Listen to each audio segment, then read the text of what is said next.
my MVP for that series is Samsonov. I took a look at, Marner. I thought seriously about Austin Matthews. I mean, a guy that has had so much expectations to perform, especially in the playoffs. Last year with what he did in the regular season, scoring so many goals, showing that he's one of the best players in the world.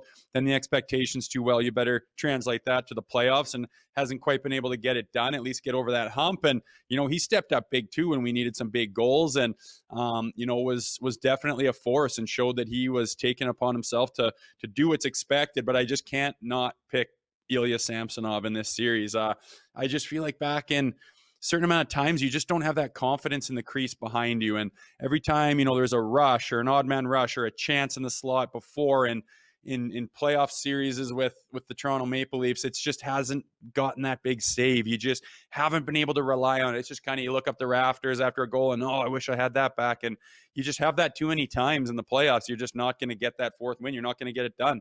And this year, it seems like they've got some of that. He steps up, like you say, in the biggest game of the year and stands on his head, out-duels Vasilevsky. Every reason in the world to kind of crack and have a bit of pressure. And people said he couldn't be good in the playoffs because he wasn't in couple of years when he's 20, hardly anything in Washington. And I just don't put stock into that. He was ready. He looked poised all year. It looked like he was our guy, and he proved it there, especially in game 6, and got the job done. It's unbelievable.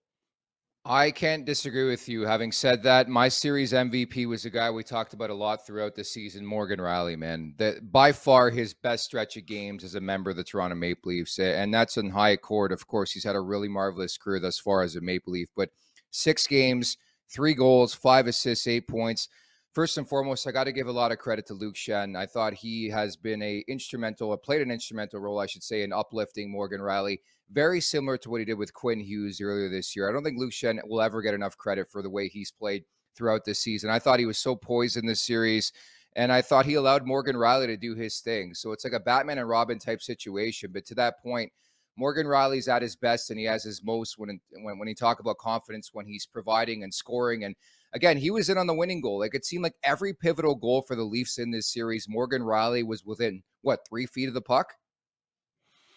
Yeah, it's nice. Like, for a change, some guys are like, in the news because of what they were doing aggressively, offensively, confidently, as opposed to, it's kind of like, well, this guy wasn't good enough, and this guy kind of seemed to be on his heels, and he looked a little nervous, and he was running around kind of panicking a bit, and it seems different this year. These guys want the puck. They're on their toes going, give me it. Give me the puck. Get into those areas. And like you say, he's just in on everything. And with him and Schenner back there, they yin and yang each other pretty good. You're starting to figure out who complements each other, and guys are just stepping up, which you just need to do if you're a good team. And it seems like this outfit's doing that. More than one guy is doing it, and we're kind of heading in the right direction. We're peaking, and if you get all of this firepower and all of this character on the same roster firing on all cylinders, I mean, look out.